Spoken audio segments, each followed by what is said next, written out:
Huawei's MateBook X Pro might be its answer to Apple's MacBook lineup, but how well does it stack up? Let's start with the good, where the MateBook X Pro comes in at just 980 grams and 13.5 millimeters.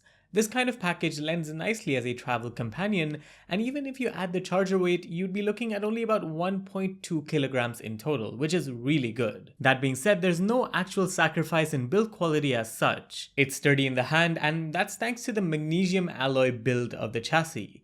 Also, for such notebooks, my test has always been if you're able to open up the lid one-handed without the base bouncing up, and it passes here too. And this is a nice segue into the MateBook X Pro's display. Now, as someone who's used a 16-inch display over the past year or so, it's kind of difficult to adjust to a 13.9-inch panel, and that's because a lot of the multitasking that I've done on the 16-inch isn't quite possible in the smaller form factor. But hardware-wise, it's a flexible 3.1K OLED display with rounded corners that's good for video editing given its sharpness and color accuracy, as well as TV shows, but I wish the speakers were a bit louder and fuller. Also, the rounded corners can sometimes get annoying with things cutting off on the corners, but that's just nitpicking. What's more impressive about the display is that Huawei's managed to keep the bottom bezel so thin, yet make this a touchscreen display.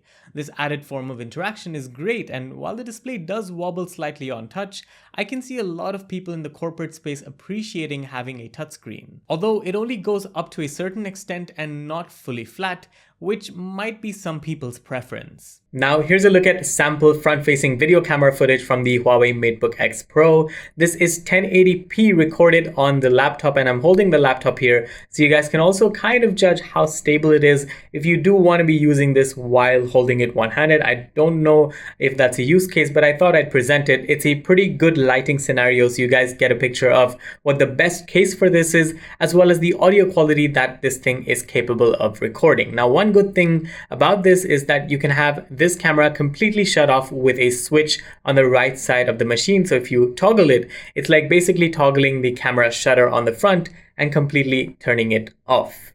As for the keyboard, there's not really much to say here either. I think the keys are tactile and pretty satisfying, and the base is also sturdy, so there's no flex to it, which is what I like. But I wouldn't say the trackpad is the best. Comparing it to a MacBook trackpad, its multi-touch input isn't great. I could have one finger resting on the trackpad while the other one selecting something on screen, and the overall experience when the laptop deals with that isn't quite what I expect from a laptop of this caliber. More so, I feel the trackpad is a bit mushy and wish it was more tactile. And the reason I stress this so much is because the port selection on the laptop isn't too good either. There's just 3 Type-C USB ports here, 2 of which are Thunderbolt 4 on the left side, and 1 is the regular USB Type-C. So unless you've got Bluetooth powered peripherals that work with the laptop, you'll most likely be using 1 or even 2 ports of the laptop just for connectivity, which is losing out on a lot, and that would mean you would also need to have dongles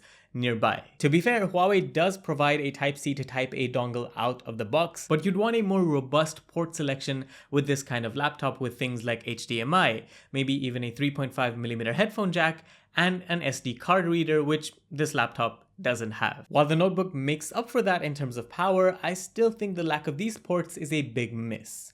Anyway, in terms of power, you'll find up to an Intel Ultra 9 chip and 32GB of RAM here, and this power is sufficient for a typical corporate employee, but someone like me who does video editing might quickly discover its limitations. I'm not saying you can't edit 4K videos on this, of course you can, but the rendering times as well as the processing times might be a bit longer on this, and you're more likely to face errors like this one where you'll be running out of memory or maybe even renders failing, which is something of an inconvenience to have when you're a content creator. You'll also notice the fan running lightly in the background even on idle, and the top portion of the laptop deck warming up when editing. I do wish this didn't happen, and it seems more of a limitation from the chip perspective than anything else, and you can't really do anything about it. Of course, with more load, both the laptop heating up and fans becoming louder is a natural thing, and it's not bad. As for the battery, you'll get anywhere between 5 to 6 hours of mixed usage, which includes things like video watching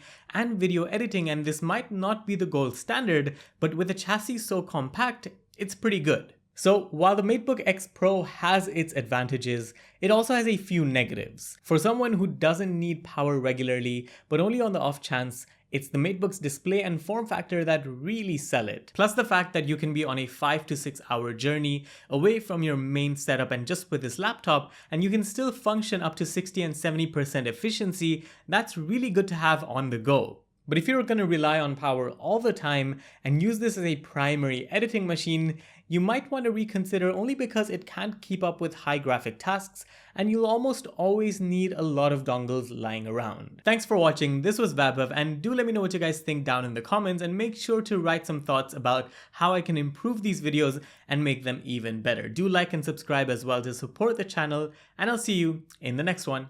Adios.